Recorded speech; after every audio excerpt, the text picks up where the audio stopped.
everyone, and welcome to Beneath the Hollow Moon, where folklore burns slow and the strange never fades. I'm your host, Kerrilynn Shellhorn, and you are listening to us live on the United Public Radio Network and the UFO Paranormal Radio Network, 105.3 in the Gulf Coast and 107.7 FM in New Orleans.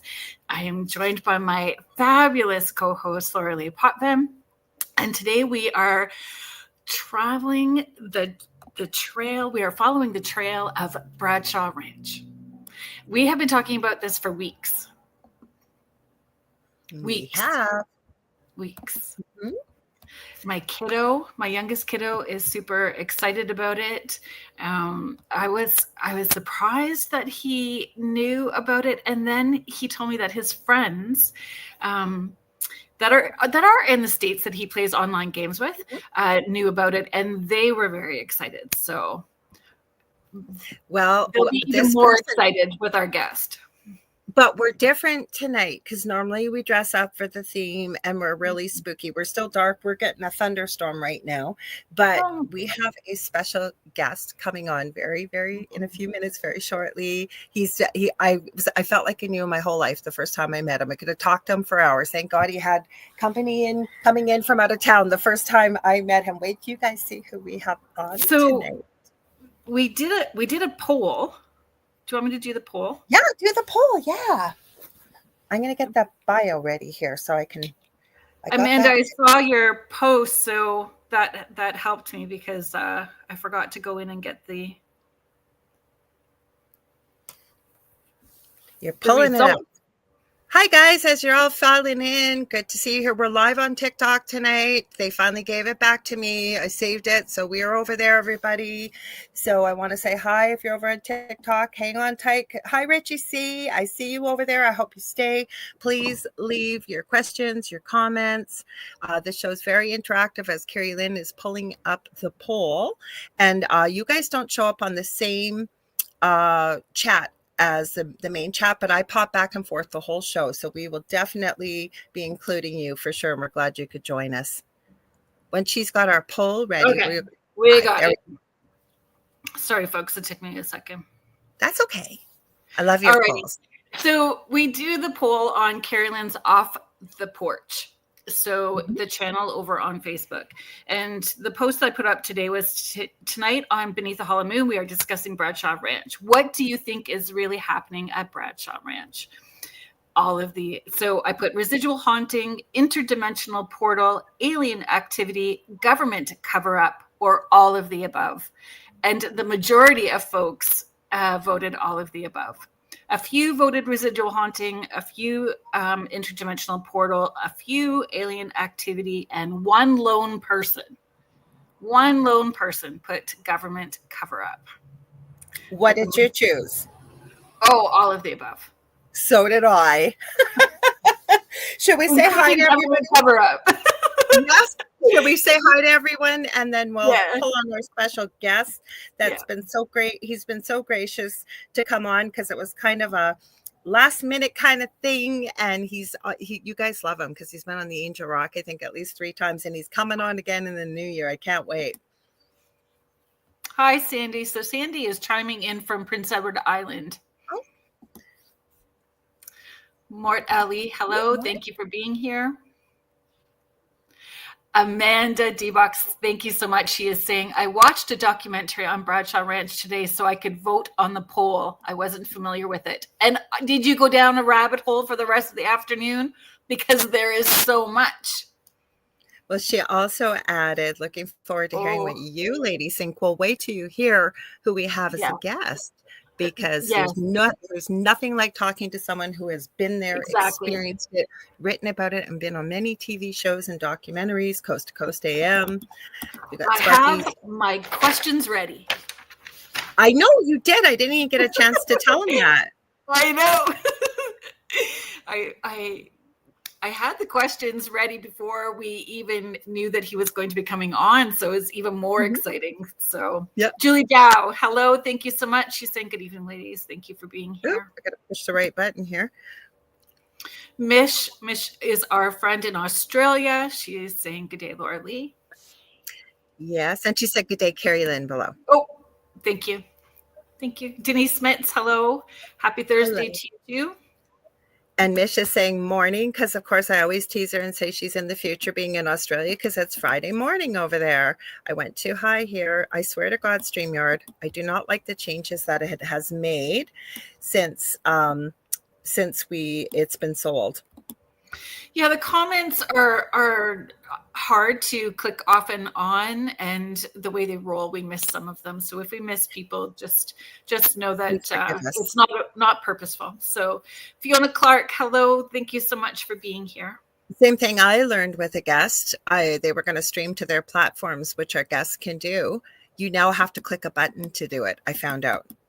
It just doesn't automatically happen. Cindy Waghorn, Surrender and Shine. Hello. Thank you so much for being here. Mar and Levi. Hello. Hi. Oh my God, my computer does not want to play nice tonight. Contessa Martins, hello. Thank you very much for being here. Mish, I put the poll on my public Facebook page. So on the channel. So the channel is Kerrilynn, Kerrilynn's Off the Porch. Yeah. So I put from Messenger, I think. Yeah, it goes through Messenger. Mm-hmm. So, Contessa, you sent me something very intriguing and I haven't had a chance to see it yet. I'm going to tell you it was about reincarnation, and I had about 10 videos come up that day, plus people sending them. So thank you very, very much. Have you ladies got your coffee? I know you and Mish are always talking about your coffee. Jody Schott, hello. Thank you very much for being here. She's saying hello. There's that Amanda saying. Oh, you did go down the rabbit hole. Welcome. Welcome. Kirby's 100, hello. We've got Julie Jean Bassett here saying hello. Oh, geez, I almost lost that. You guys, I'm going to give you a quick shout out. I always do for Julie. Incredible animal communicator, one of my mentors. I've taken her beginner animal communication course. If you have issues with your pets, and I'm talking about things that are ready to pull your hair out, you don't know what you're going to do, Julie's your person. She has worked with some of my fur babies, your fur babies, Kerrilynn, some of the people in the chat. She's also an incredible shamanic practitioner. So you can get a hold of her at either one of those things at juliejeanbassett.com for the animal communication. She's also a medium, and so she can talk to them across the Rainbow Bridge and people too. And for the shamanic practitioner work, I've had a session myself. It was life-changing. And you can reach her at whitetailshamanichealing.com. Please also do not forget, and I have signed up, so if you join, you will see me there October the 11th, 8 to 10 p.m. Eastern Standard Time. I thought it was a Thursday. It's not. It's a Saturday night. Julie is teaching a course on animal chakras and animal healing and energy fields and all kinds of things. I cannot wait for it. So I wanted to shout that out. So thanks, Kerrilynn, for letting me do that. Of course. Okay. Oh, thank you. Lisa Johnson is saying it's her first time participating. Hello. Thank you so much thank you for being here. Thank you. Welcome. And Julie, please feel free to post a link to your course if you want. Okay. Here's our friend. All of you guys are our friends. Yeah. Astrolight Paranormal. So Victoria is saying hello or hi, Kerrilynn and Lorilei. I'm in a meeting this evening. Looking forward to watching the reply. Well, thank you for doing that quick little shout out during your meeting. We appreciate that. Thank you. Carrie Fass, hello from Calgary. I don't know anything about Bradshaw Ranch. Well, you will know a lot and insider information this evening, so I'm glad you're intrigued. And I didn't realize you were in Calgary. That's where my son moved to. I didn't know that you were. We had a lot of Canadians here tonight. Yep. We're both in Canada too. Mm-hmm. No, Cindy Waghorn, I saw a recent group of UFOs at Bradshaw Ranch on a video from September 9th. Yeah, a lot. And then we've got, I think this is our last one. I'll check TikTok. Vanessa Burwell, always a pleasure to see you guys. Happy to see you. Are we ready? First time we've had a guest on this show, you guys. So I'm going to read his bio. As my page just decided to escape me. Here we go. So Tom Dongo. He deals with paranormal, ufology, ET researcher, remote viewer, medical intuitive. Let me read his illustrious bio. Tom Dongo is a long resident of Sedona, Arizona. He is recognized as a world authority and one of the United States of America's leading authorities on UFOs, paranormal occurrences, and a remote viewer. And over the course of many years, key lecturer at numerous U.S. national and international conferences, including the International UFO Congress. He studied at Berkeley International Psychic Institute in Santa Cruz, California, and has spent the last 30 years in the greater Sedona, Arizona area, which is known as one of the premier UFO hotspots of the world. Mr. Dongo is a writer of mainstream magazine articles and the author of 8 books on the paranormal, including Mysteries of Sedona, The New Age Frontier, then The Alien Tide, Mysteries of Sedona, that's book 2. I'm going to read them all because you got to check them all out. The Quest, and it says The Quest, 26 who have answered the call to Sedona, peak of their spiritual quests and experiences. The Quest in Pursuit of the Ultimate Mastery, Merging Dimensions, Volume 1. The Opening Portals of Sedona, Everything You Want to Know About Sedona in a Nutshell, Unseen Beings, Unseen World. But the book that we're going to be talking, of course, I lost my page with it. Give me a sec, guys. I have it because this is what we are going to be talking about tonight, and it's most important. Is merging dimensions. Merging dimensions, the opening of portals in Sedona. I wanted to make sure I didn't miss a word. I got to pull them on right now. Hey, Tom, welcome. Wonderful to be on your show again. I know. And I kept telling Kerrilynn, and she said, we got to have him on. Oh, look at Julie just said, yay. Hi, Tom. She's the one that connected me with you, Tom, and I'm so glad that she did. Oh, yeah. Fantastic. So, Kerrilynn, we wanted to ask him, the first question you had written down, I think it's a great idea, because we talked a bit about Bradshaw Ranch on the Angel Rock, but we didn't get into it. So what's the first question you asked him? Because we wanted to know why, right? Yeah. What was the original pull? How did that experience even begin?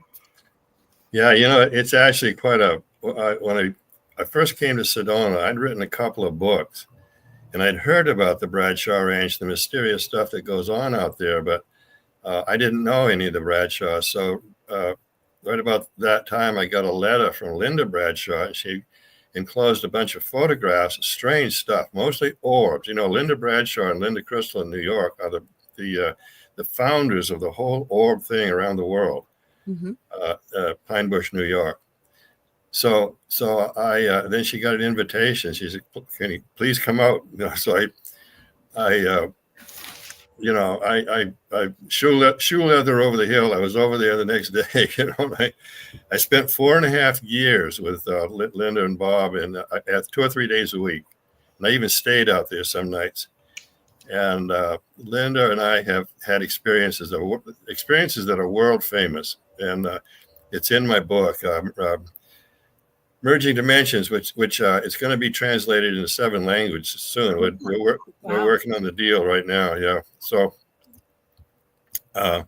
anyway, so I said I have said that we have, Linda and I had the probably a few people on this planet have ever had the experiences we've had. And I'm in close contact with the Skinwalker Ranch, and I know Brandon Fugel that owns the Skinwalker Ranch, so I know a lot about Bradshaw Ranch, and it's basically it's bad stuff that happens on the Skinwalker Ranch, but there's always good stuff on the Bradshaw Ranch. So it was a heck of an experience. I'm pushing 81 now, so I don't go out in the field anymore, but I got ears everywhere. I mean, people, I hear constantly about stuff that's going on. I get photographs. And you were talking about that video that was taken out at the Linda Moulton Howe just had that on about the crabs. Yeah, I'm going to close this blind. Hold on a second. Go ahead, Tom. Go ahead. Yeah. Because I wanted to get even into a little bit about the history, because we do have some people here that I have never heard of Bradshaw Ranch or what is it.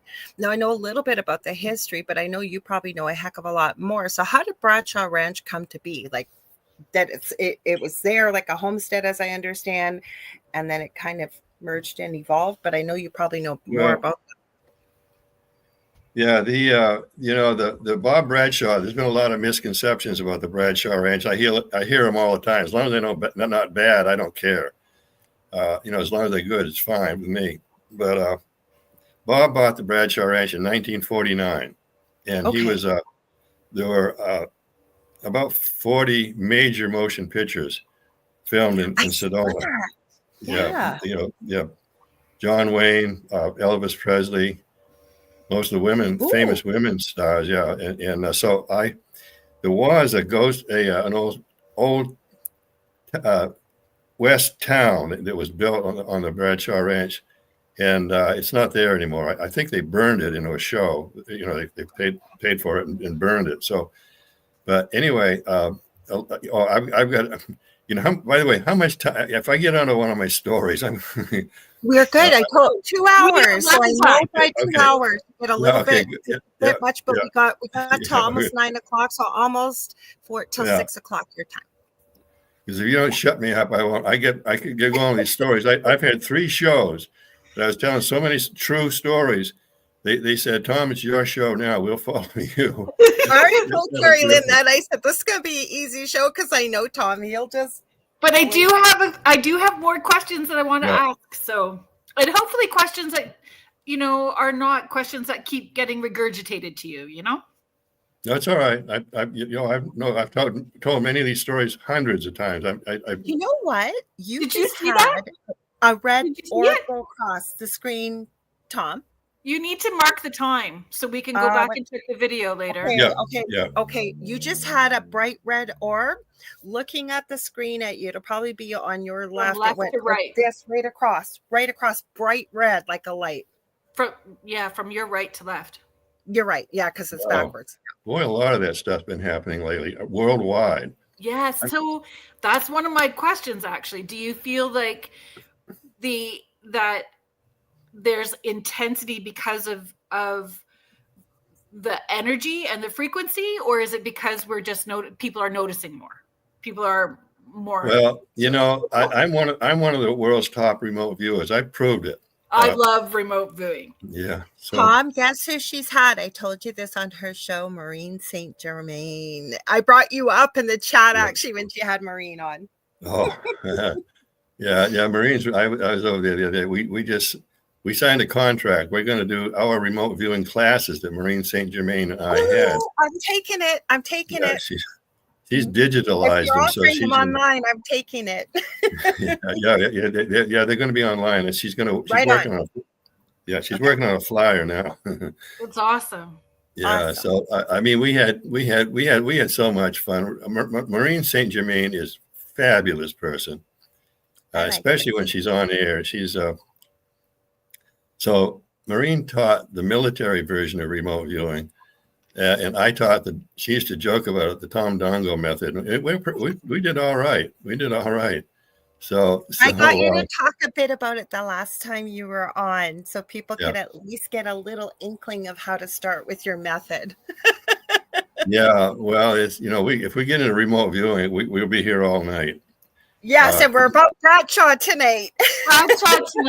But I would love to talk to you about remote viewing because I could talk remote viewing all day too. Yeah.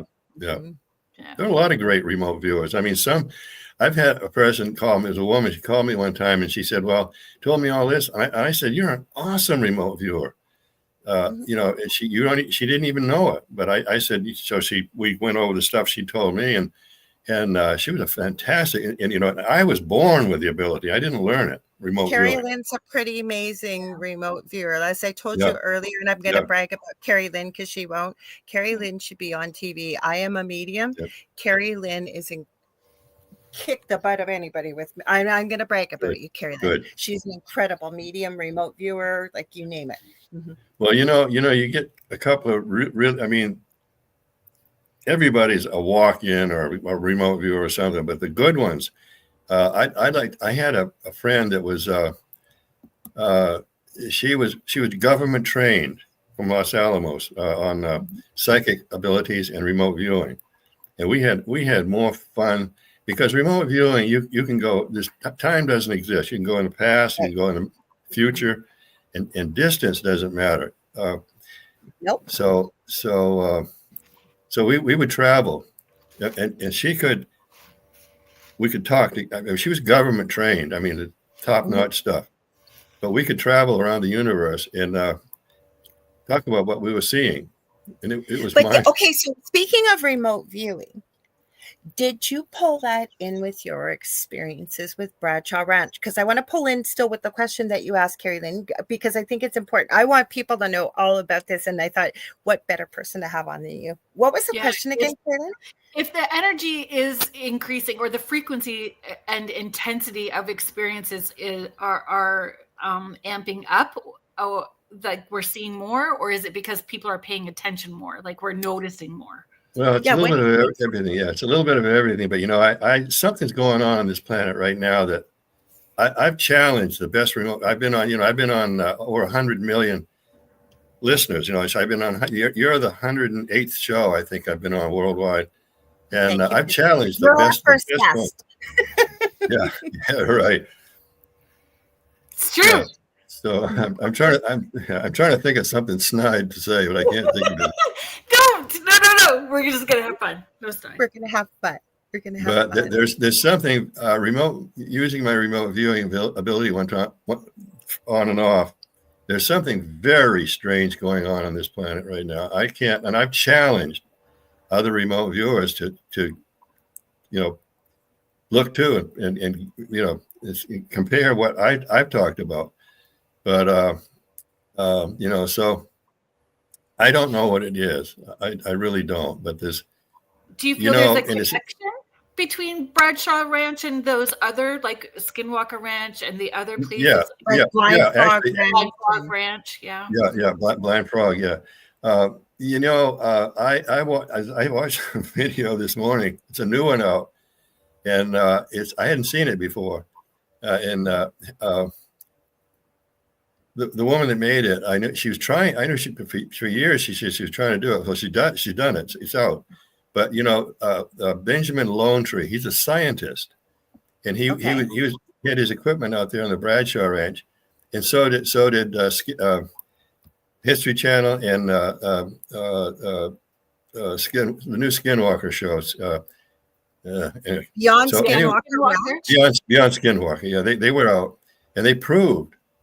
The funny thing about it happened with the ancient aliens too. They found out that they were going to be working with Tom Dongo, and they canceled their permit. Anyway, they got a lot of good stuff, and the tunnel was drilled under the Bradshaw Ranch, and a U.S. congressman called a friend of mine, and he said Tom Dongo is basically right about the tunnel. But it starts from Area 51, goes to Las Vegas, goes to the Navajo Army Depot, which is all there are nuclear weapons up there. It's a storage place for ammunition, and then it goes to Secret Canyon. And Secret Canyon is. I was reading about that. Yeah. Yeah, it's a strange place. Well, why do you think it is, Tom? Because that's one of my. I've told you since I've met you, Sedona is one of my bucket list places I would love to visit. But can you give people an idea of some of the high strangeness? Because there's people here that have never heard of this before. So why is it famous? Why is it kind of akin to Skinwalker in a way? But what's going on there that's got all this attention and that you've written about? Yeah, well, it's all red rocks, iron oxide. Iron oxide is magnetic. So I think it's got something to do with that, because it's all red rocks around here. And it's rust. If you scratch one of the red rocks around here, it's white underneath. So the rocks are covered with rust.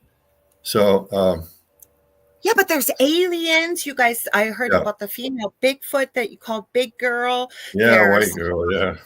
There's disappearing helicopters. There's been paranormal. There's all this stuff. Am I missing anything, Kerrilynn, that you could shimmering think of? Lights? Yes.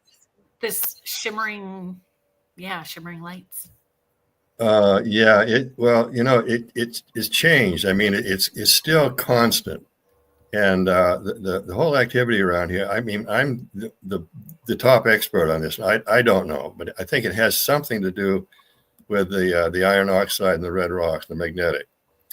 And so I mean, okay, I tell you, get me started on stories. I'm going to be here for 2 days. That's what we want. What I'm going to add to this, okay, when I was reading about the compass, and if you get a compass, it'll spin. Where I am in Thunder Bay in northwestern Ontario, Canada, there is something very strange here. We have every kind of paranormal activity. There's raw natural amethyst everywhere. We're known for Melody Stone or Super Sevens and Orlite 23. We are supposedly on shale. You cannot get true north on a compass here. So is it the magnetics, you think, that this started it, or what? Well, there's some pretty weird things that go on around Thunder Bay that I've a lot of it, weird Bigfoot stuff. I know. Dogman, Bigfoot. I have alien stuff. I mean, the haunting stuff people have sent me. Yeah. Yeah, no, it's one. I saw a show a long time ago on I think it was YouTube that it talked about Thunder Bay, and then south, the states, that peninsula that goes out. I've heard that the big feet are normally not dangerous at all. I mean, I've researched big feet since 16 years old, and they're not a dangerous creature, but occasionally they can be, and I have no idea why. But that peninsula, that's some of the strangest, worst activity of Bigfoot that I know of, and Dogman. I've traveled all over North America. I've been all over Canada. I've been all over the U.S. and in Alaska and the Yukon, and I'm glad I didn't know about Dogman 50, 60 years ago. I'm glad I didn't know about them. Have you heard of the bear dogs? We could ask you so many things. We're supposed to be talking about Bradshaw Ranch. See, I get into this. Kerrilynn, you got to keep you on track because we found out about bear dogs. But go ahead and ask Tom, and then we'll get some personal stories. I'll stop because I could just get Tom going off on all kinds of things with my ADHD. I do this all. I do. When I used to do talks all over the place, stage talks, and I'd be talking about, I'll say remote viewing, and I'd wander. I'd be talking about something else. I say, somebody remind me. Just shout out, Tom, you're supposed to be talking about remote viewing. Okay, Kerrilynn's going to get you on track. It's me the problem. So Kerrilynn, you go ahead. Okay.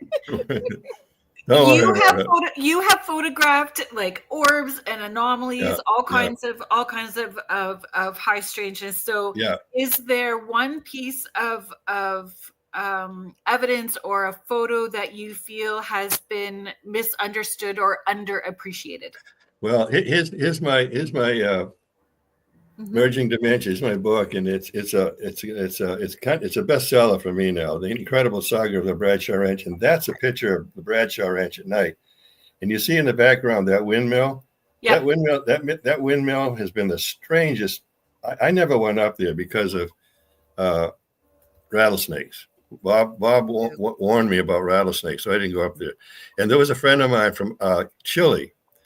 Alejandro Roja was just here. He did a video in Spanish. It's a long one, but he's got some good footage on there. He ran into a 7-foot rattlesnake. At the rattlesnake. It was a. I remember now you said rattlesnake. There's reports of almost like dinosaurs up there too on Bradshaw. Oh yeah. When Linda Bradshaw, it's happened twice. We had when I wasn't there that day, but the Bradshaws had a woman and her 9-year-old girl visiting, and a dinosaur walked down the wash that goes around the ranch. It was about 7 or 8 feet tall, and it was a dinosaur, tail and the whole deal. And then Linda, one night, the only time Linda ever got mad at me, she was a sweetheart. Bob and Linda are both gone now; they're passed on. But Linda, one night, so we used 35 millimeter cameras. What we did, we'd walk around at night and just shoot film, and then next day develop them. And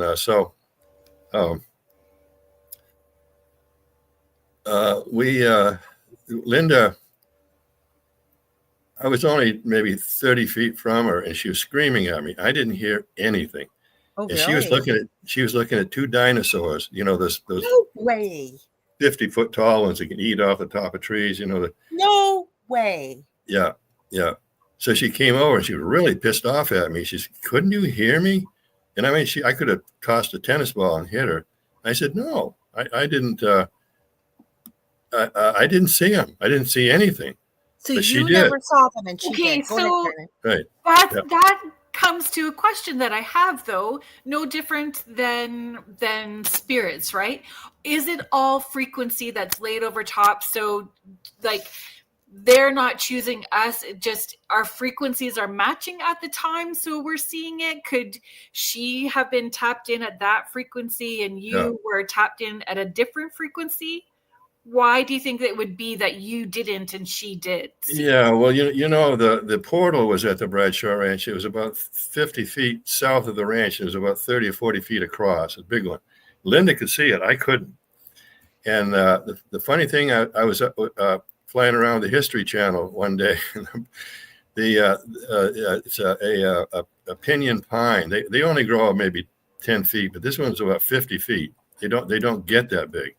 But it was split like it was hit with an axe, just chopped right down the middle. It was flopped over both sides. And so that there's strange things that happen at the Bradshaw Ranch. It still does. I mean, you know, you know, like I say, Benjamin Lone Tree is a scientist, and he had equipment out there, and they have filmed. Benjamin's got a camera. It's called SLS or something like that. It's an expensive. Yeah, we know what that is. Yeah. Mm-hmm. Yeah, you do. Yeah. Okay. Yeah. So yeah. We both do. Yeah. Mm-hmm. And he's filmed. You know, you film a person. It looks like a stick figure. You know, the arms are stick figures, and so they were at the ranch one night, and they were filming these things. And one came over and sat in the guy's lap, and held his shoulder like this. And he says, "My God, I can feel that." Showed the creature walking across. It was in the ranch house, walking across the floor, and this thing sat on his lap, and he could feel it. And so since then, they've filmed a number of them. And I saw you in a fan, in a ceiling fan, because I know the SLS is a little questionable in the paranormal field, right, Kerrilynn? Like sometimes you can't fly. But the whole like rubbing your shoulder thing, it's doing a movement that would not be tracking like the legs of a chair. Right. Yeah. Right. Yeah. Yeah. It's very strange. That's too scientific for me. I don't understand it, but I've seen the videos. And this morning, I only watched half of it. But I can't remember her name. Heather is her first name. But anyway,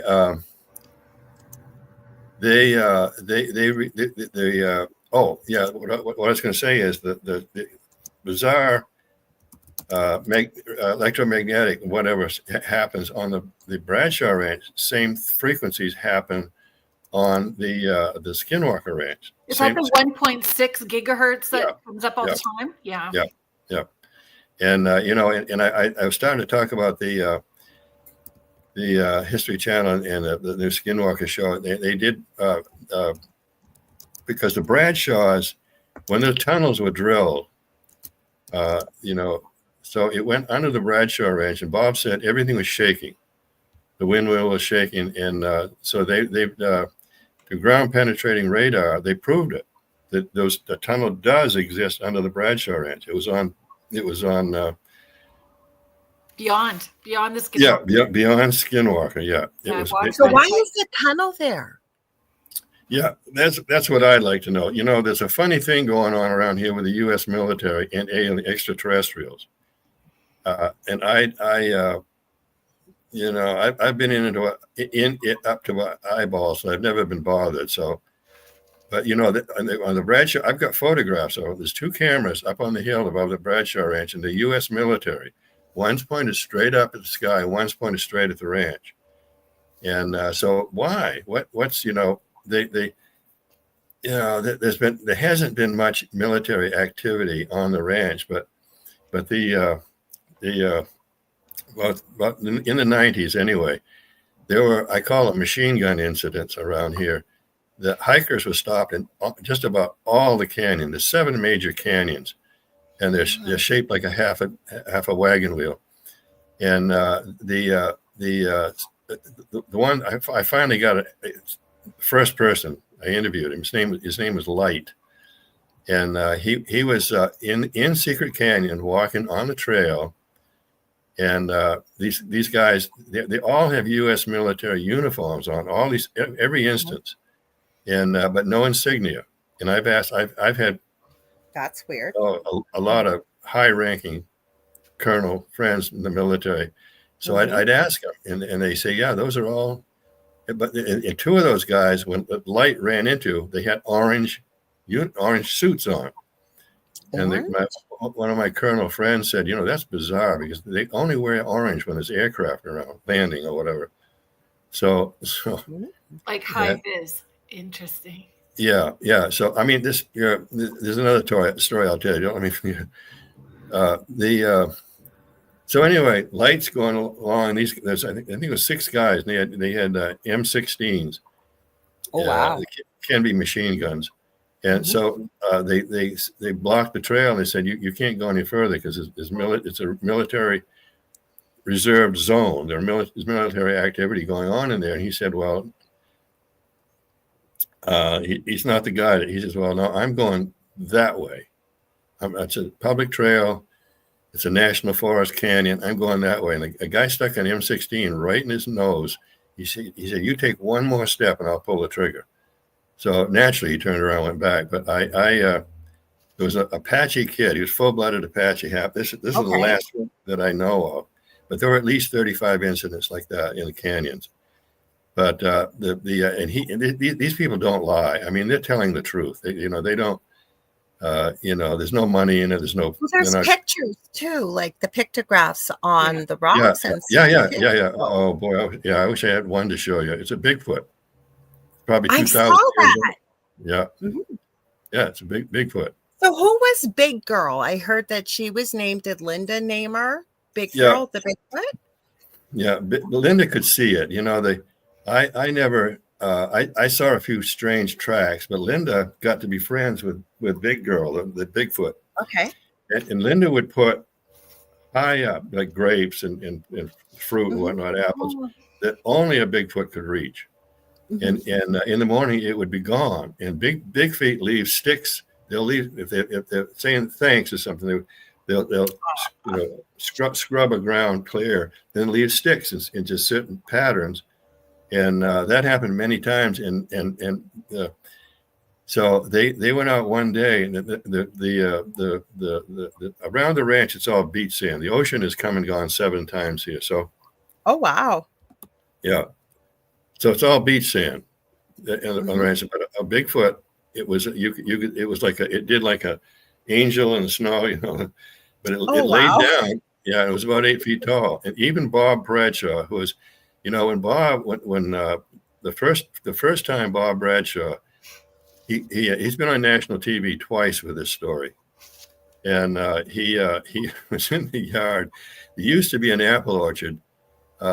Right there on the ranch, but it never worked. Wow. It was never enough. Yeah, it was never enough moisture for it to grow. But Bob was out there one day. Bob was just an Arizona redneck. He was a rancher, right? Horses and cattle. Mm-hmm. So Bob, a UFO, it was about 40 feet across, a disc, came over the top of the hill. Yeah. Excuse me. And it was only about 100 feet away from Bob, and it landed in the apple orchard, and it had about 50 orbs around it.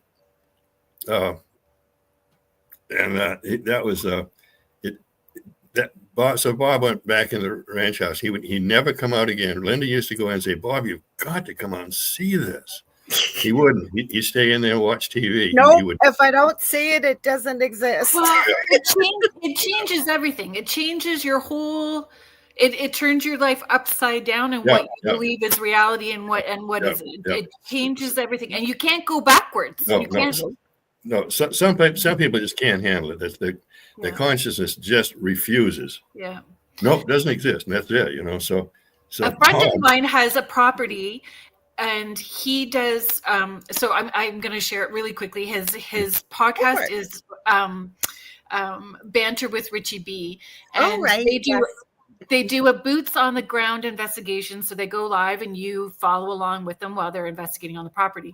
And he has developed a relationship with the Sasquatches, plural, that are on his property, and they feed them and do the same thing. They call it a gifting chair, and they gift back all the time. They're developing a relationship. And I know that we've kind of had this conversation, because I said I don't feel that you can just have one area of high strangeness without the other. They all blend eventually. You're going to have the spirits and UFO and cryptids. You cannot have just one. No, they're all connected somehow. I agree. Everything. And so there's got to be something special about this ranch, though, that it seemed to me, I don't know all the answers, but the military wanted this space for something.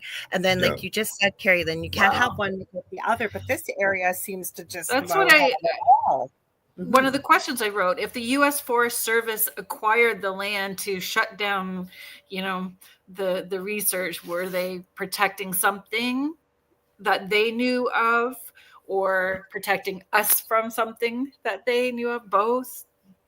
Yeah. Well, listen to this. The University of Northern Arizona was they've leased the Bradshaw Ranch, because the Bradshaw Ranch is totally in ruins now. It's just... I couldn't believe what I saw, because I watched the Bradshaw Ranch documentary today, and I was heartbroken with what I saw. So, and the Forest Service used to guard it. Now, there's been so many films done out there. They just do it. They take the crew out there and film it, but that used to be extremely illegal. And so if anybody tries to get a permit, they usually get turned down, because, and one of them said, are you associated with Tom Dongo? And they canceled their permit. It was the big outfit. Anyway, I can't remember. I've been on so many of them. I can't remember, but there's camera crews after camera crews have been out there doing filming, and the Forest Service doesn't bother me.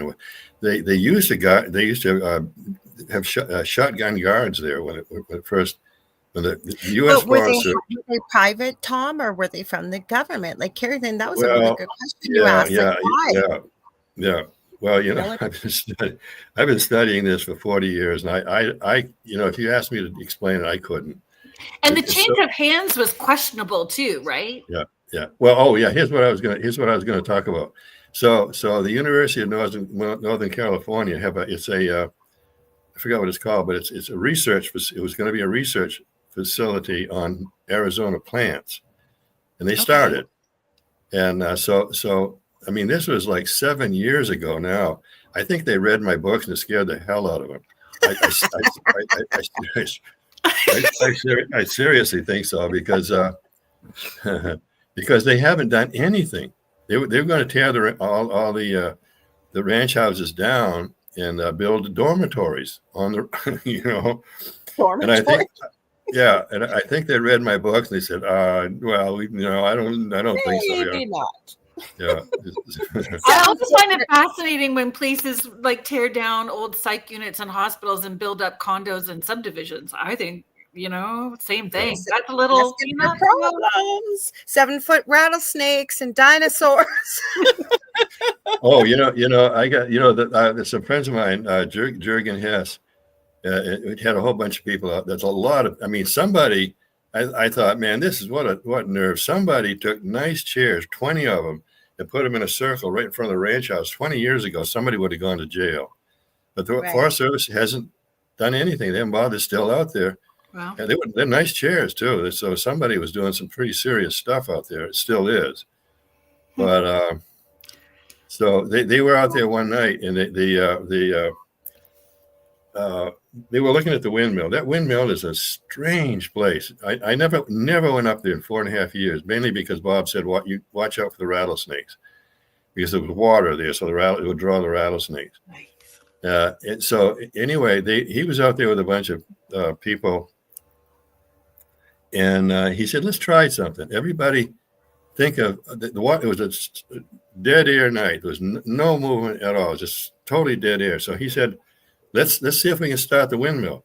So they're all going, visualizing starting the windmill or whatever. So the blade started to spin. And they said, they were going, wow, that's good. So let's try to reverse it. I mean, that's impossible. So it slowed down, stopped, and it reversed. I've seen it. It's on video. So, I think it could be possible because I have a stupid pet trick, I call it, with my pendulum, and I'll hold it and I'll tell you exactly what it's going to do. Yeah, now it's going to move back and forth. It's going to stop. If you had a collective, I could see that. Couldn't you, Kerrilynn? Mm-hmm. Never mind the frequency. Has the frequency been measured around there? Like I'm just dying to know.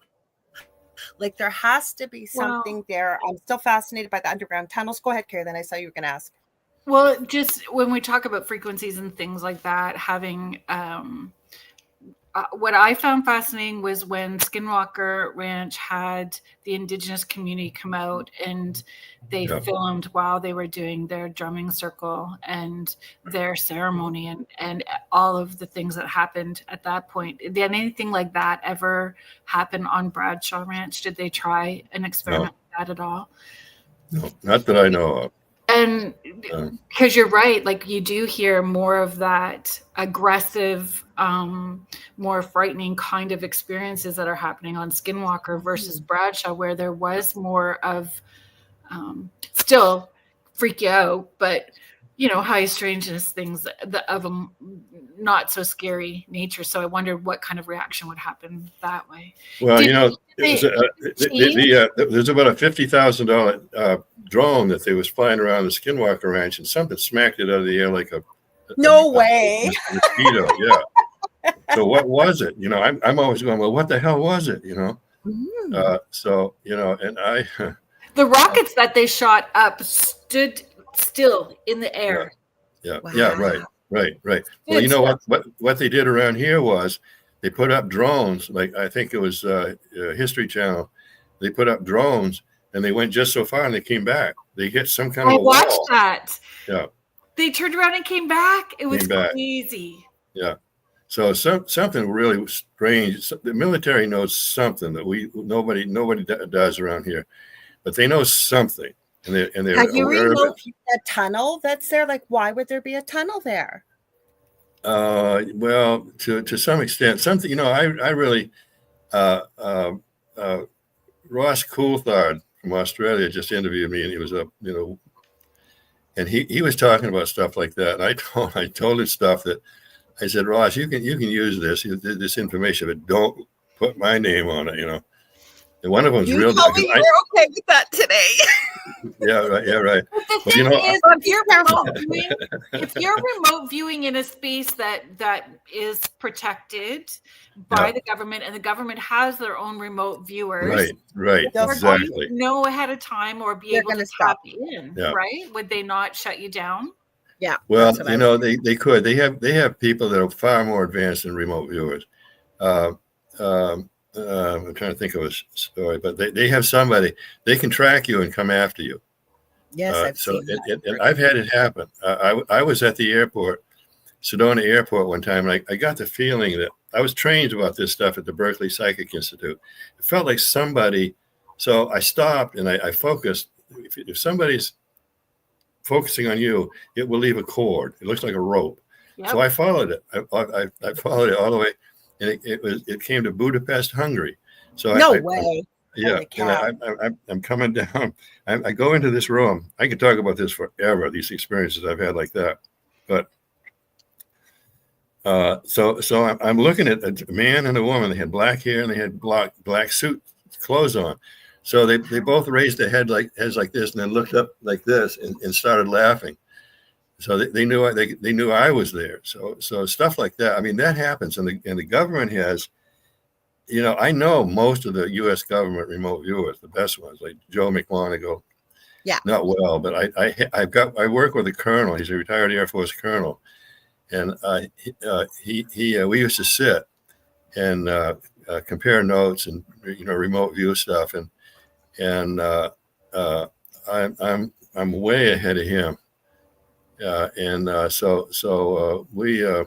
I know a lot of the best, and I know Ingo. No, I don't know Ingo Swann and Russell Right. Targ, but I have compared my abilities to theirs.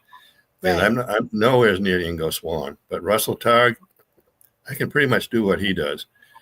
So yeah, it's I would love. I've been given space on about 5 shows that I've been on. Well over 1 million listeners, and they let me teach remote viewing because I would like to turn everybody in this planet a good I've remote been viewer. begging you to teach. So you know what, Yeah. Tom, we might just hit you up in the near future and say, hey, you wanna give people like a taster so that they can then take your course. Yeah. Well, yeah, in just a few words. My nose is itchy like crazy. It must be a demon here in the house or something. I don't know. You got something there with that red light. What were you going to say, Kerrilynn? Sorry. Oh, when my nose gets itchy, I've got a smoker spirit in the space. When my nose Yeah. gets itchy, that's when I know somebody Yeah. that's You got Tom. Smoker I've had you on my show 3 times, and I have never seen even Michelle Wilfong. I want to give her a shout out. She's my mod over on TikTok, and she also has a channel over there, My Haunted Apartment, and she does such a great job. Yeah.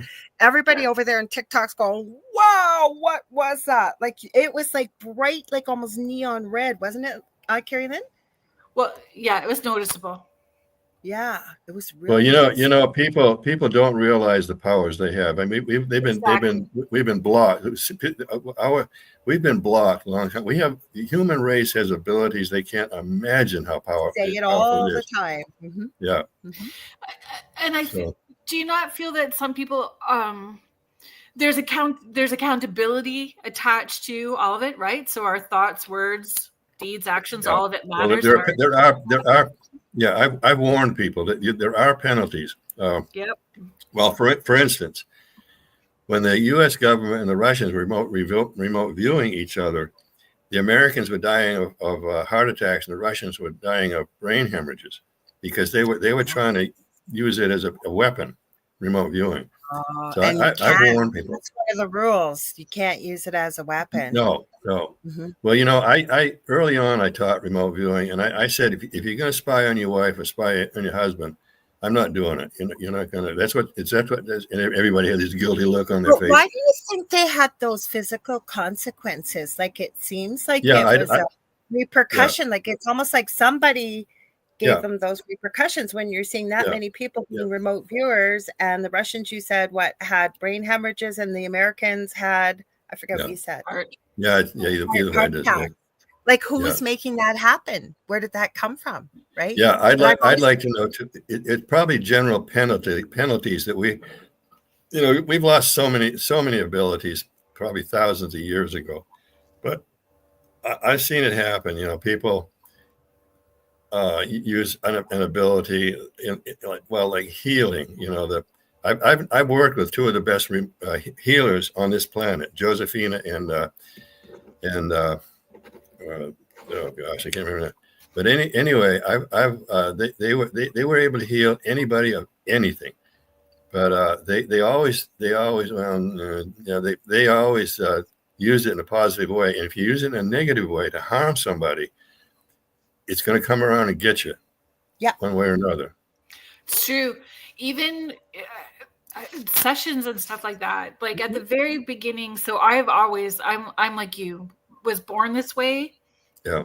Just was, and things kept happening to do this as my career. So it's been a career. Thank you.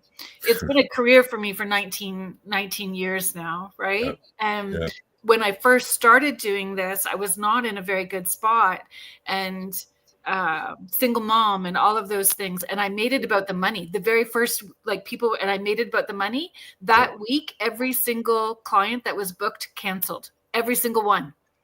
So you cannot make it about things that are, we're being of service for something greater.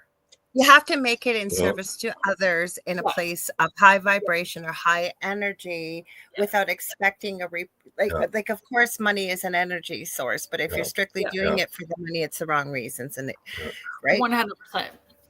Well, One question I want to ask you, Tom. Here's what I used to do.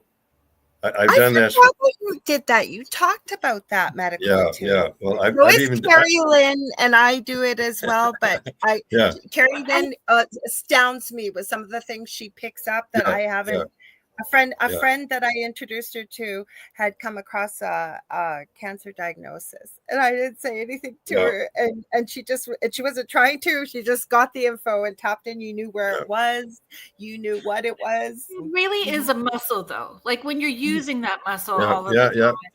Absolutely, absolutely. Yeah, yeah, yeah, yeah. But it happens if someone talks about it. For example, somebody was talking to me recently about a health issue they're having, and they've had quite a few non-connected, but all hormonal. And right away, it was like spirit flashed the picture of the pituitary, right? I could see the whole inside of the brain. I could see what was going on Yeah, with it, right? yeah, It yeah. just comes. When you use it, it does. Yeah. And the more you use it, the more acute it gets, more focused it gets. Yeah. Yeah. So anyway, with this medical intuitive thing, if I tried to make money with it, I should be a millionaire by now with all the successes I've had.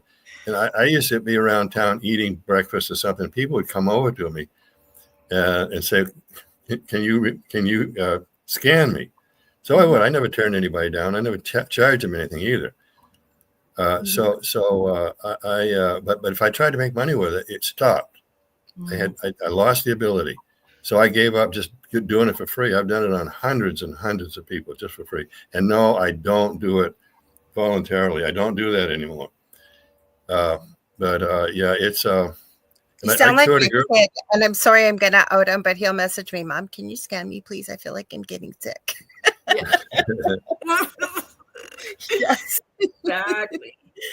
You know So what? Yeah, go ahead. Go ahead. it's 10 after 8. So should we do really quick? We should do our station. We got a ton of questions. I've just been starring them in the chat. So we got a Sure. lot. Yep. You want to do our Yep. station ID? Kerrilynn, do you have a handy or you want me to do it? Yep, I can do it. I can do it. Thanks. If you are just joining us now, thank you so much, everyone, for being here with us. You are listening to Beneath the Hollow Moon on United Public Radio Network and the UFO Paranormal Radio Network, 105.3 in the Gulf Coast and 107.7 FM in New Orleans.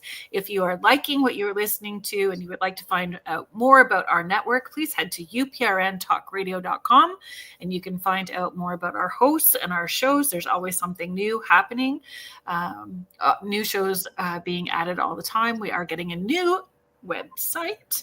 I heard. Yes.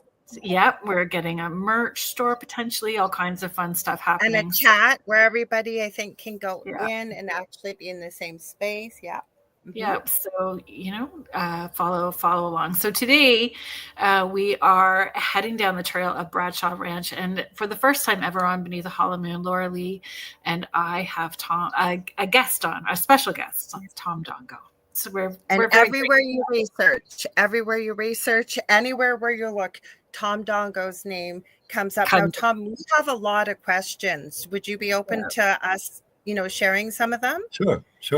And Kurt's here, and he goes, "Whoa, your guest is Tom. He's a legend, in my opinion. Love all his hard, dedicated work." Yes. Appreciate him being here. Yeah, thanks. Okay, so our questions. Do you want me just to highlight them, Kerrilynn? You can read them? Sure. Okay. Oh, yeah, okay. Mish, I'm from Australia. So Bradshaw Ranch, Blind Frog Ranch, and Skinwalker Ranch, are they all in the same area? Like cooey of each other?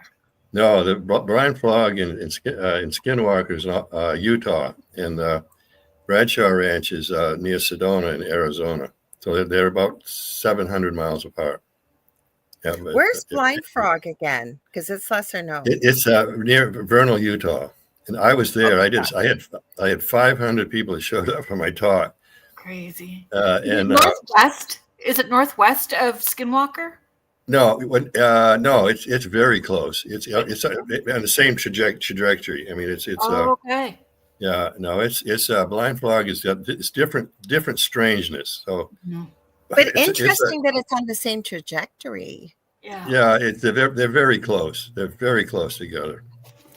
Carrie Fast is saying, did he say remote viewers are being challenged access throughout the earth and blocked?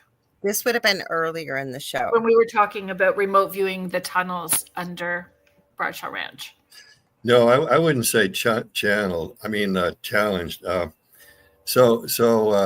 nose is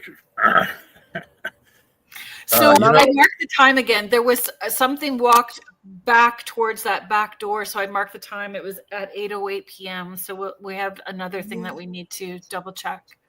Wow, Tom. It was misty in the shape of a figure, and it walked from your right shoulder back towards that door. Yeah. You know, somebody did that. I was talking one night, one of the first talks I did, and there were about 100 people there, and everybody was looking at me like, this guy's nuts. So I think, well, I'm just, you know, they were looking at me, and so finally said somebody said, you know what was going on around you? I said, no, what? He said 5 or 6 blue spheres came through the wall, and one was right behind you for a couple of minutes. That's what everybody was looking at. I thought, boy, I said something. They're pissed, you know. But no,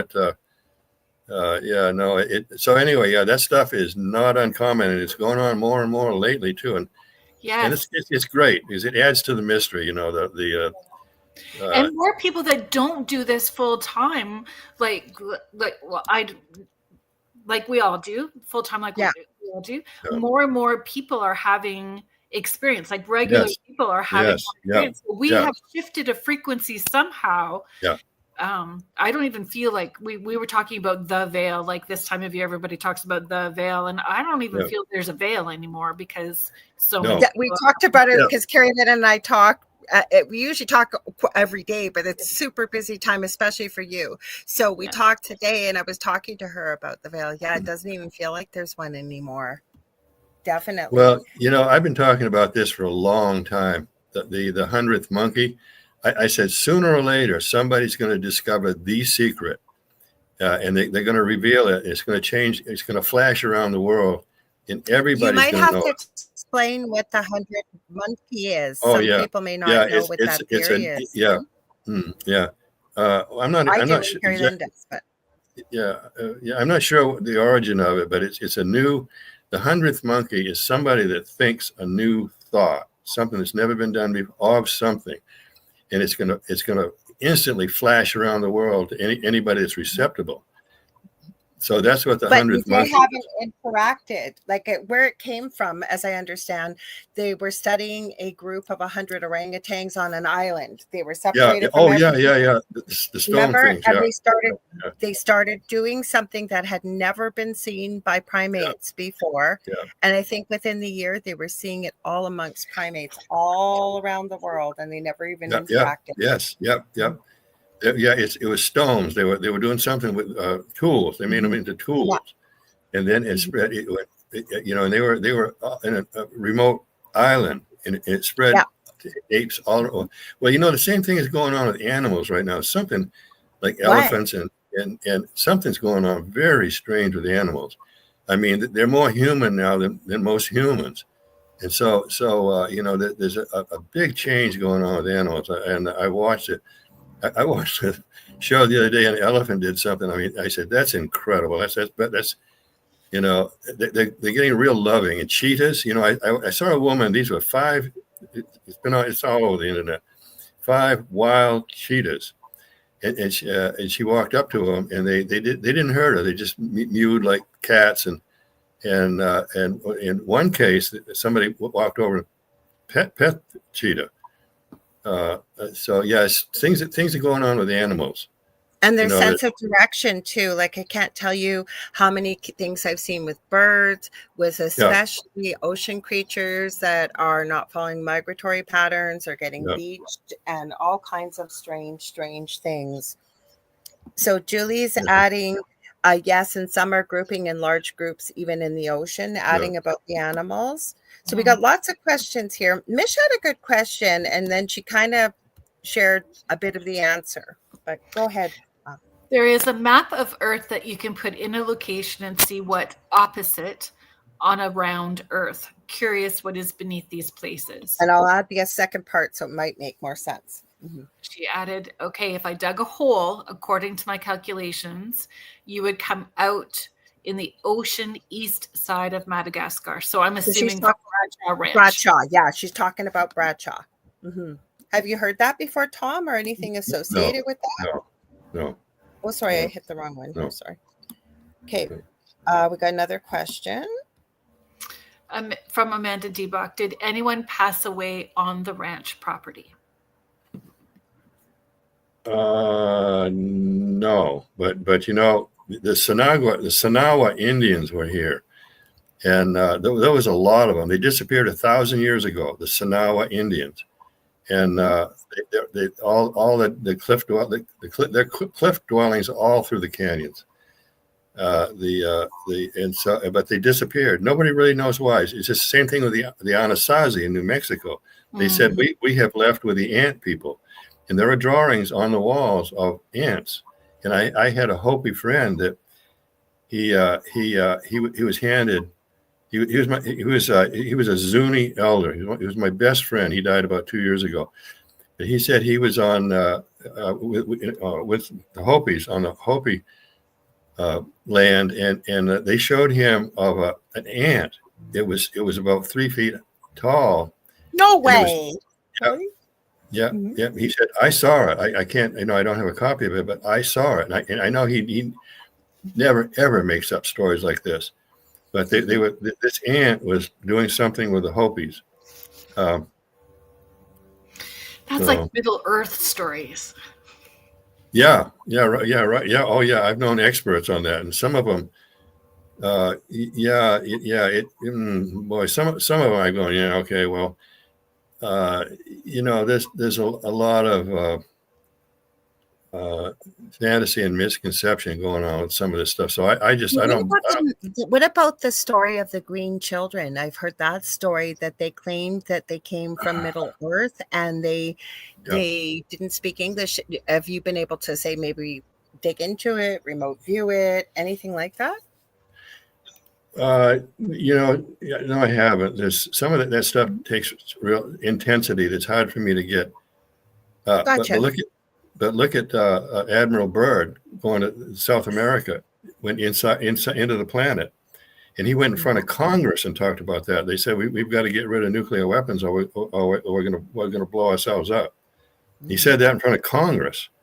So he talked about going into flying, and kept going, and it's turned green, and he saw the creatures that would have been extinct for 1 million years, but they were there. And they landed. They landed a Nazi swastikas on it. The discs came up, took the plane, landed it. And he was an admiral, You think maybe that's where the dinosaurs came from on Bradshaw Ranch, like maybe through? Good point. I've said this. There's been things seen around Sedona that they don't exist here. So I think they got a little bit lost and came out of a dimension, and they just wandered around here for a while and then went back to the dimension.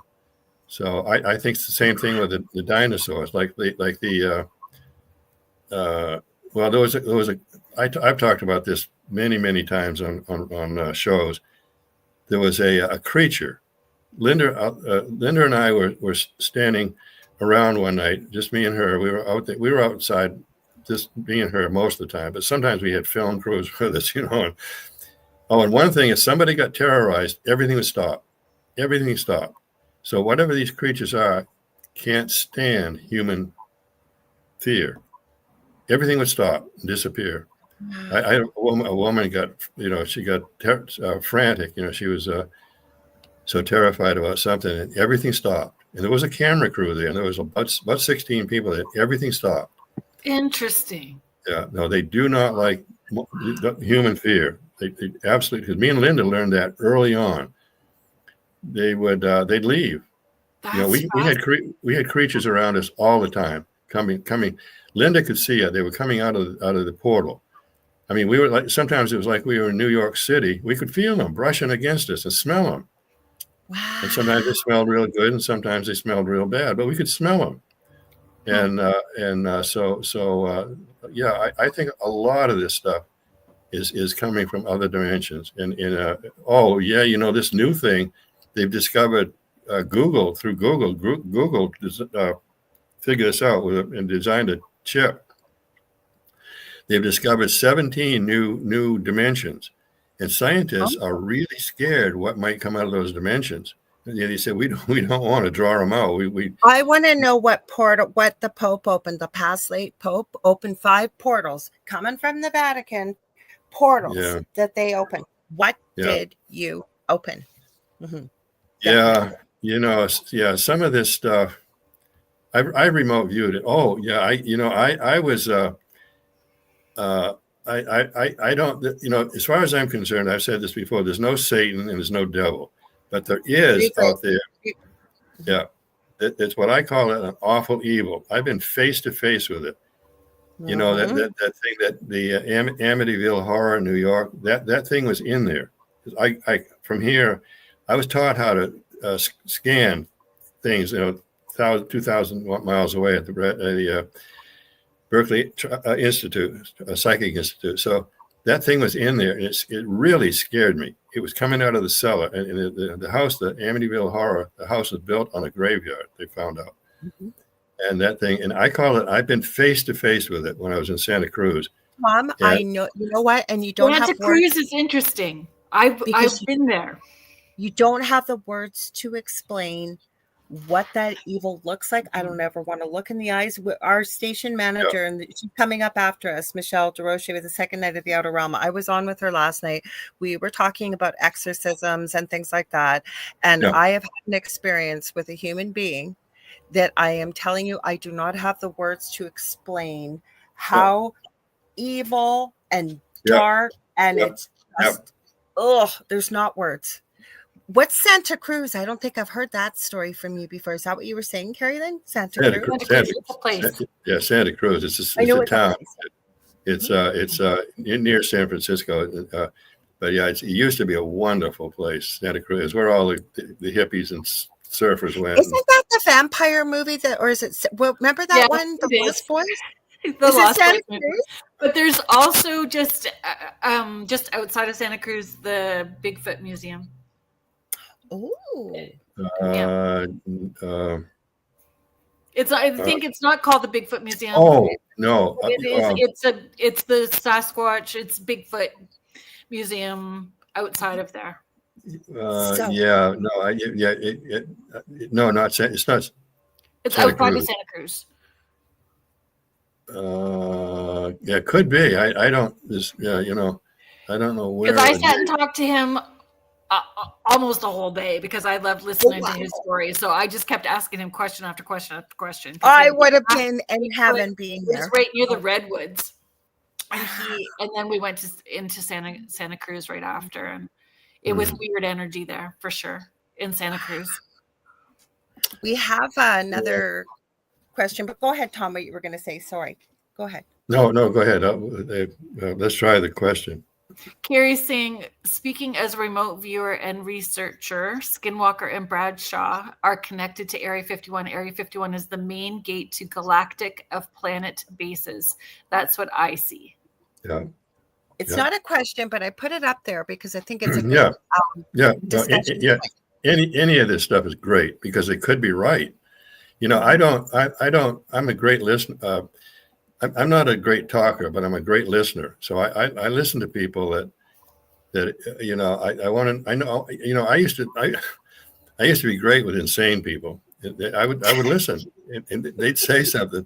Yeah, they'd say something. I'd say that was brilliant. What you said. So no, I listen to everybody. I don't. This bickering and squabbling that's going on right now, it drives me nuts. The crap fights. So I wouldn't get involved. I had 2 guys that got with Jesus Christ and the guy in Switzerland. But anyway, those 2 guys got about 4 months. Those guys were fighting over that on the internet. Oh my goodness! Yeah, it's such a waste of energy to focus that way. Yeah, absolutely, total waste of time, waste of energy. Billy Meyer, Jesus Christ, Yeah, and Billy Meyer. Billy Meyer. Yes, we've had all big discussions in our house because my partner dug deep into that one. Yes, I've heard that argument. As soon as you brought his name up. Yep. Well, it's for real. I had a friend, Michael Hesseman. He's in the Pentagon. I mean well, anyway, so. Contessa is asking, do people that remote view also have other gifts like telekinesis or telepathy? Well, it really depends on people. I've been in room with some of the like 6 of the world's best psychics. Psychics fascinate me, and you things happen to you if you're in around these people. Things happen, and there's a lot of spontaneous stuff. It's like it triggers your mind. But well, I want to talk about this thing that's coming in, this Atlas 51 or 21 hours. Oh, that's a big thing. Yeah. 31. Is it 31? 31 Atlas? Yeah. It's 3.1 or something like that. But that thing, I remote viewed it. I could be wrong. Now you gotta tell us. Yeah, I am. Yeah. But I always say I could be wrong, and I rarely am. But that thing is alive. It's a living craft, So and there are beings. It's sentient. Yeah, and there are beings on it that look like orbs, but they're not. They're light balls, and they're a strange creature. I've never remote viewed seen anything like. So I think they don't have anything. They don't want to have any. I can name some remote viewers, some famous remote viewers, and they would bullshit. And people would come to me and is this true? Is this true? I said, no, it's bullshit. So, and I was always right. So what do you think these beings are? Like, where did they come from? Like, why are they kind of seems like heading towards Earth? Like, did you get any communication or you just observed? Well, I think they're just traveling somewhere. They know where they're going. And so anyway, it could be a rock. I don't know, but I always say I could be wrong, and I rarely am. So do they want to have anything to do with us? And I get, no, they don't. They're not making a tourist stop here then. Well, I hope they do it if they're benevolent. I really do. I've talked about this. I think I talked about it on your show, Lorilei. But I was standing with Joe McMoneagle at the time. He was the best remote viewer in the country. And I said, I'm thinking, oh, you dummy, that's a stupid thing to do. I mean, I would never make a mistake like that. But Joe, and I was doing it all the time. I've done this stuff. I thought, I've got to be crazy. I've got to be getting insane. And it proved out I was right. So I used to go around and visit alien spacecraft in orbit around the Earth. And some of them are 1 million miles out. So, and you come up to them. It bores me now. I don't do it anymore. But so you come up to the ship and you get close to it. And if you're welcome, if you don't feel, but if you fly up to it and you feel threatened, like, don't come any closer, do it. Don't. But Joe, Joe, he ignored the threats. And he went on to the craft, and they grabbed him, and they put him in a glass. I mean, this is Joe McMoneagle. I mean, this isn't small stuff. So they grabbed him and put him in like a glass cage and wouldn't let him go. He said it was terrifying. So I said, I'm thinking, man, that dummy. I mean, I learned early on not to do that. Well, Joe McMoneagle supposedly taught remote viewing to another guest I have on every now and then, Chris Latara. He's one of the boys of Montauk. And he said, he told me that Joe McMoneagle taught them remote viewing as a child. And I said, oh my goodness, I'm so disappointed to hear that. For people that don't know who Joe McMoneagle is, he was part of the remote viewing team for the U.S. government.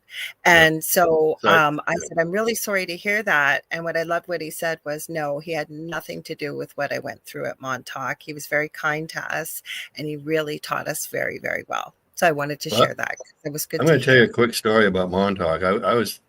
I mean, I've been into everything. You name it, I've been into it. But a friend of mine, my brain's starting to go. But she went there with her husband, and they said this. I've talked about this a bunch of times. This is weird. The cables she filmed. I saw the pictures she took, and those cables are going underground. There was an a big underground facility at Montauk, and the cables going underground were chopped with an axe. They weren't cut or burned off. They were chopped with an axe. So why did somebody chop them with an axe? Something must have scared the hell out of them. So, you know, I know. That is another strange place with strange energies, strange anomalies, former U.S. military. Hard to say, but we got another question for you. I think this is the last one so far. Go ahead, sorry. Kathy Leighton Lemire is asking, are those locations all on the same energy grid line possibly? Oh, yeah, good question. Yeah, the 36th parallel. Somebody studied that. It's on the 36th parallel. So, yeah, good question. Good question. So why are they on there, right? Like what? Don't ask me. I don't know. Because when I watched the documentary, I don't know if you have more questions, Kerrilynn, but I'll just add this quickly. When I watched a documentary, like it was talking about Linda Bradshaw. She would see a door. Like I know the picture you showed on your book. I saw that in the documentary that it would look like a barn or something next to the windmill. It was all lit up. And from what I saw in the documentary, they said that was when one of the portals was open inside and Linda had gone through a couple of the portals. Well, no. That's why I'm asking you. You would know. Yeah, this is something I saw in a documentary, so I wanted to ask you. Hi, Adriana. We have to give her a shout out quickly before you answer that. She is one of our hosts on the network. I remembered Adriana negotiating happiness on Mondays, so we're so glad you're here. Go ahead, Tom. Sorry. So we were talking about weird photographs. This is a Bradshaw Ranch photograph. If you can look at it, see, I'm right on the left, and look at that light. What is it? Somebody took a flash picture of me at night, and but what is it? I mean, this is the kind of stuff that happened on the Bradshaw Ranch. I would have thought you were in front of a sunny window or something, wouldn't you, Kerrilynn? No, it was just a flash. You know, flash cameras show things up that the human eye can't see. That's what made Linda Bradshaw and I so successful, because we would walk around taking flash pictures, and usually the camera would see it, but sometimes we could see the object, but it didn't record on the camera. Like for instance, one night, Linda and I were saying this to each other all the time. I says, Linda, if you didn't see that too, I think I was crazy for sure. And we talk about it a little bit. One night there's a white feather in front of us, about 14 feet tall. It was about 5 feet off the ground. And she and I both looked at each other, and I said, Linda, did you see that? But it didn't record on the camera, which is unusual. Interesting. So yeah, but the camera and the digital are the same. They can record things the human eye can't see. Usually, because there are too many. The camera has too many frequencies that the human eye can't see. I had a video that proved that why cameras are photograph something human eye can't see. There's a reason for it. Wow. Do you have advice for people who? Because orbs are a hot topic, right? Orbs can be a pretty divisive. My statement is you can tell where people are on their paranormal journey by the way they interpret orbs. Yeah. Do you have advice? Yeah. Orbs. There's several of them are life forms. And there was a guy in Michigan that did a study on it, a PhD, something or other. He said they have the intelligence about that of a dog. I would agree with that. They're not,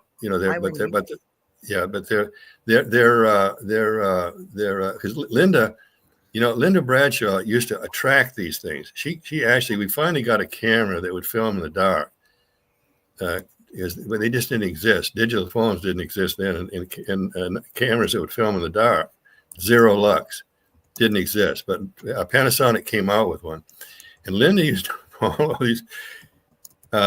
Most, when she left Sedona, she took a lot of this stuff with her, a lot of it. Some of it I wish I'd have gotten copies of, but they would follow her. She walked one time with the camera. She was walking forward, but she had the camera focused back, and all these orbs were, zipping back and forth between trees, following her. Did you see that? You did see it, right? I wasn't looking. Yeah, that was an interesting one. What was it? Yeah. It zigzagged. Yeah, it was right. Yeah, it was right here. Here. See, when I normally look at the camera because I don't like watching myself live, but every now and then you have to, or recording to see what tics you have. I have a terrible habit when I'm thinking of going, and that's usually where the camera will stop and it'll be me looking like, or something. Yeah. I think that was pretty cheeky, though. That was pretty cheeky that orb shows up as we're talking about orbs. But it stopped and then zipped away. So I saw that too. Yeah, that one zigzagged.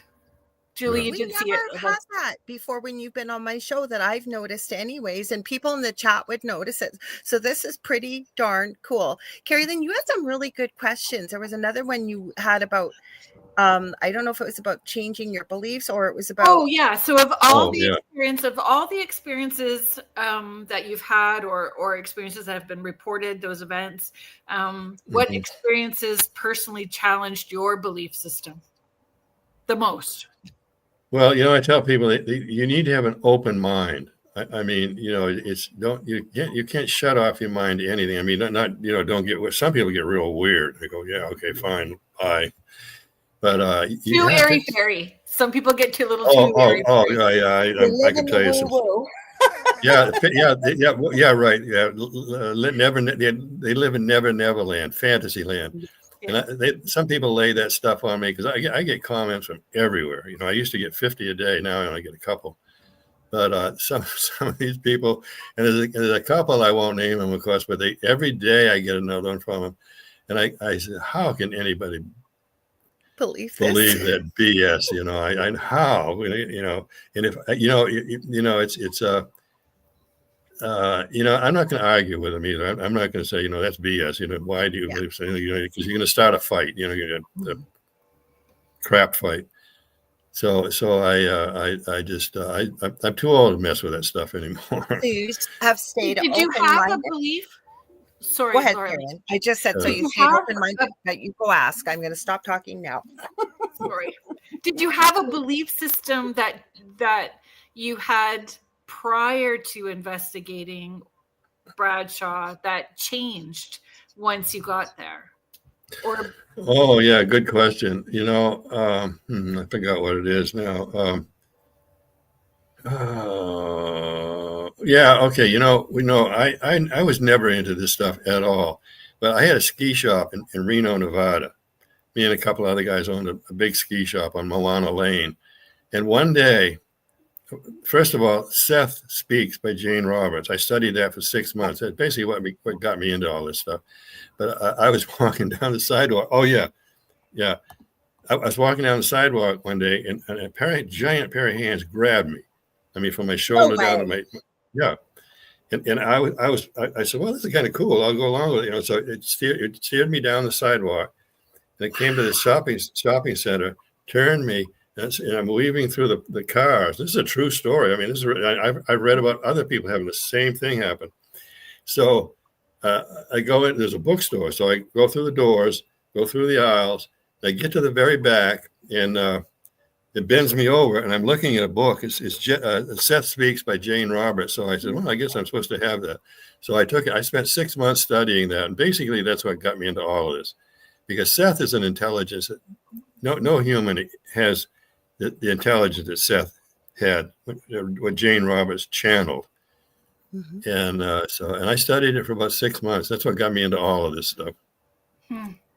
So after you studied the book for 6 months, were you kind of like, holy cow, after reading this and studying it, I'm realizing the world that I thought exists does not really exist.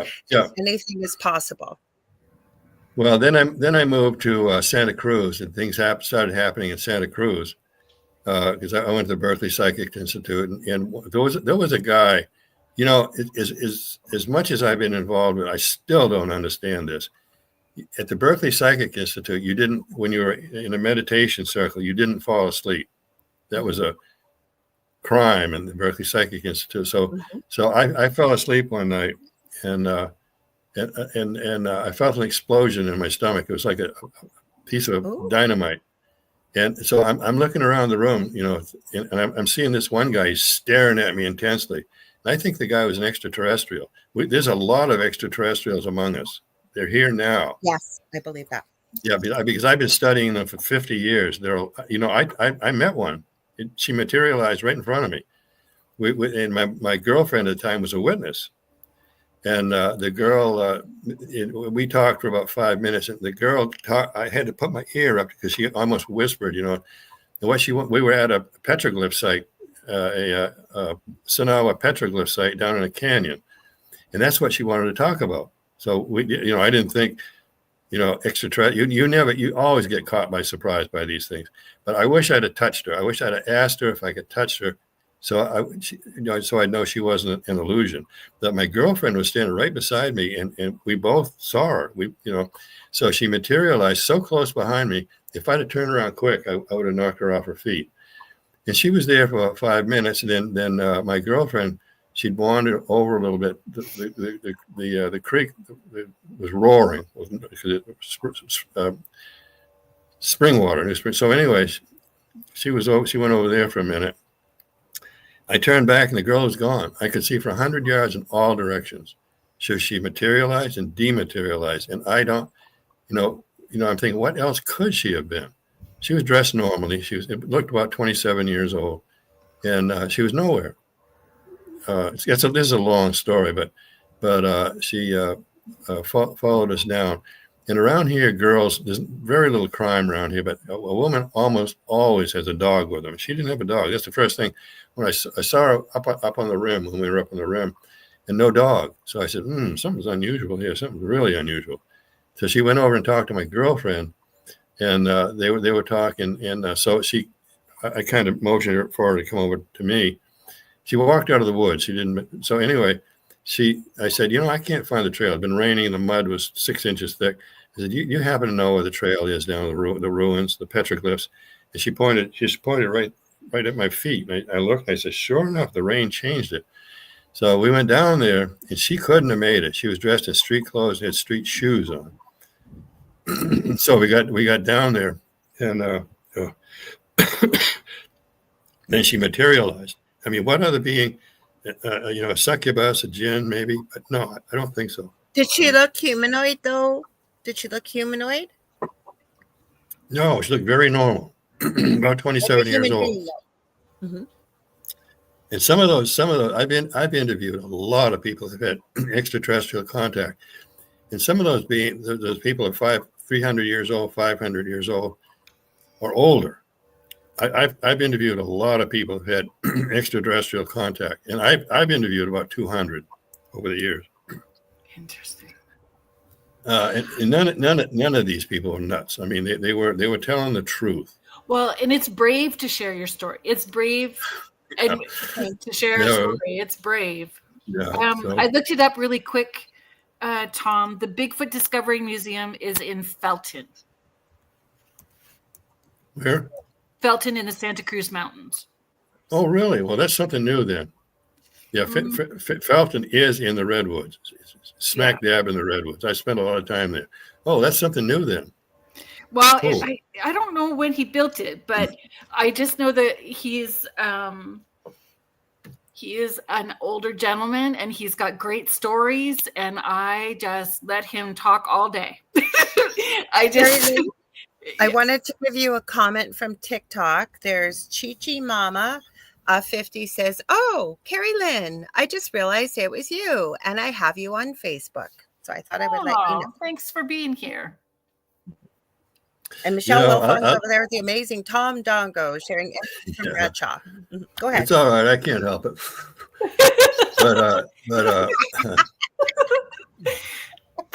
So I drove up to Alaska from British Columbia, me and my girlfriend.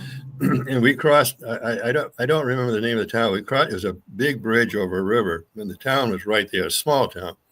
But just a couple of days before that, two like 9-foot tall big feet walked the whole main street of the town. Everybody saw them. Wow. Everybody's now they'd be whipping out their cell phones, but back this was close to 50 years ago. So do you believe they're dimensional too? Okay. My question is, why hasn't people proved big feet exist, photograph or something? I mean, so they're able to dodge us somehow. And not everybody sees them. It's like I would consider that a very sacred experience if I actually had an encounter with one. To walk down a main street of a town and have that many people see us. Yeah. So I it's humorous how they talked about it, because there's a lot of big feet in British Columbia. Yes. I researched it once. I knew those two guys. Well, we talked back and forth. The two guys that were real famous. Patterson Gimley? No, not Patterson Gimley. I have a woman friend that has that video. Oh, the real video? She has it. Yeah, the original video.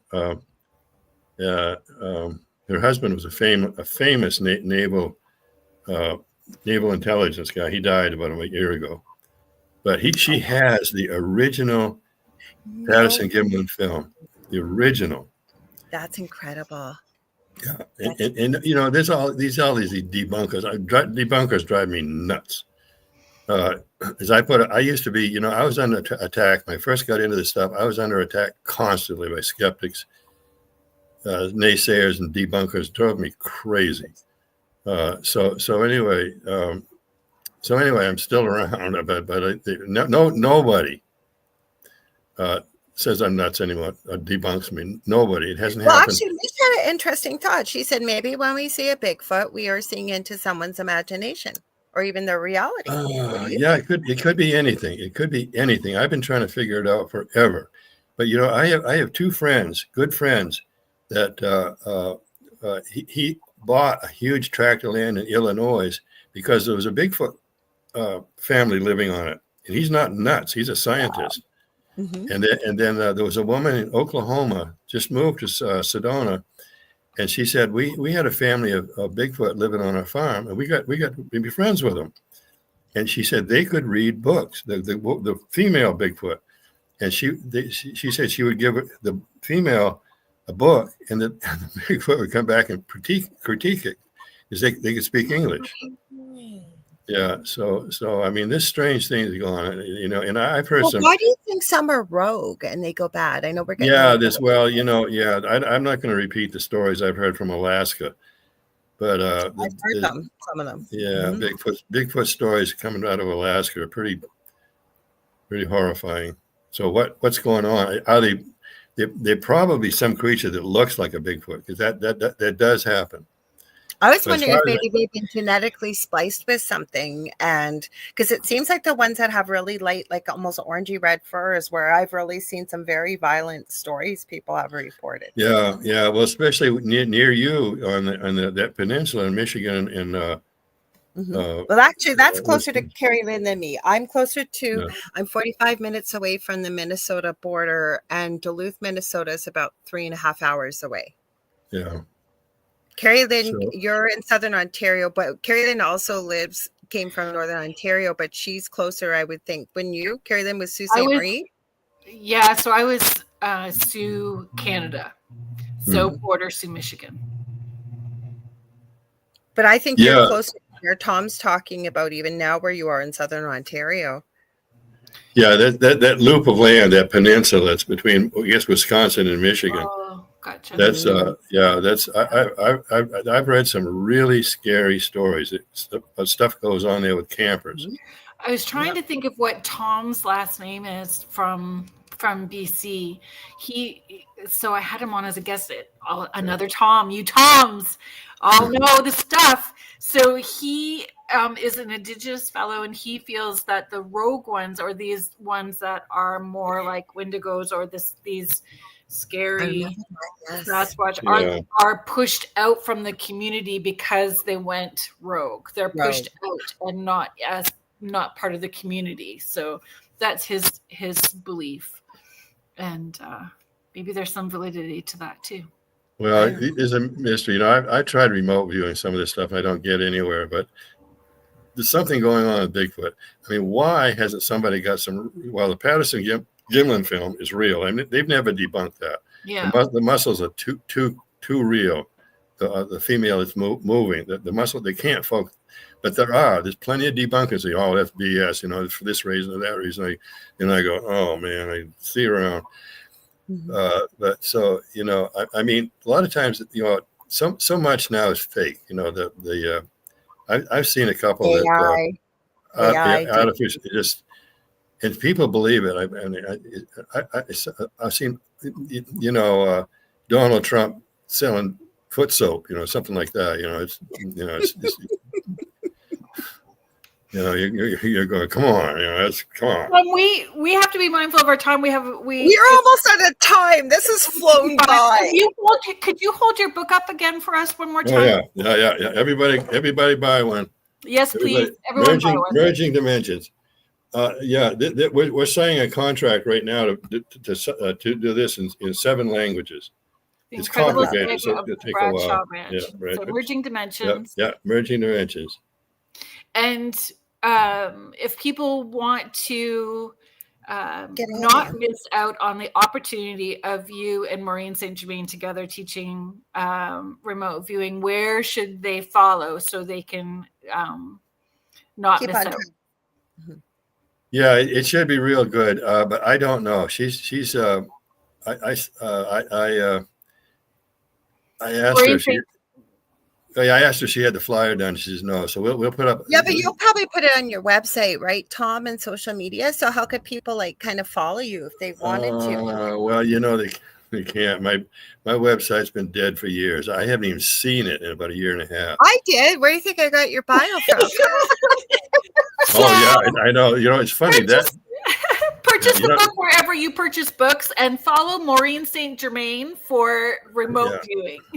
You're on social media too, though, Tom. Yeah. I know you're on Facebook and stuff under Tom. Yeah, well, all my books are on Amazon. So I steer everybody that way, Amazon. So I'm so glad that you came on. I know we have a date just before Valentine's Day on the Angel Rock with you coming on. Thank you so much. You want to come on Spirit Switchboard? I'm a Friday night show with the. I told her you got to have him on because you could go anywhere with Tom. I just want to talk about remote viewing for 2 hours. Yeah, we can cause a lot of trouble. Let's do it. Our audience here is asking that we have you back to just talk about remote viewing too. So. Yeah. Well, how many? We got a couple of minutes. Remote viewing is really easy. You can project yourself. Keep projecting yourself to somewhere where you grew up or whatever, and sooner or later you'll find yourself there, and then you'll know you're a remote viewer. It's that simple. Yeah, that's what you shared. We went a little bit into it on the Angel Rock, but we should remind people, because we like to be off of here just before the start of the next hour, but you guys don't go anywhere, because the second night of the Outer Realm is coming up with the amazing Michelle DeRoche, who is also our station manager. She also has Beyond the Outer Realm on Tuesdays from, I believe it's 2:30 till 4, and then both nights with the Outer Realm. Kerrilynn, who do you have coming up on tomorrow night on Spirit Switchboard? Have Lucky Paranormal, who are hosting the Lake Superior Paranormal Convention. I will be speaking there again this year, so that's in October. So that's who's coming. Kerrilynn in person finally again. I saw her last year. We and have on Sorry, go ahead. Finish. You go ahead. Go ahead. Me? No. Well, go ahead then. Okay, so on the Angel Rock on Monday night, I have a friend of mine that has been a friend for years, and I have not had him on the show in a long time. Age Nost from Broadcasting. I love Augie. Augie and I were on the same network before. I was just on Broadcast Team Alpha, and his co-host, unfortunately, wasn't there, but she's a good friend too, Nori Love. So he is coming on Monday night. I have no idea what we're talking about, but I am telling you, Augie is kind of like Tom. You could just about go anywhere with the conversation.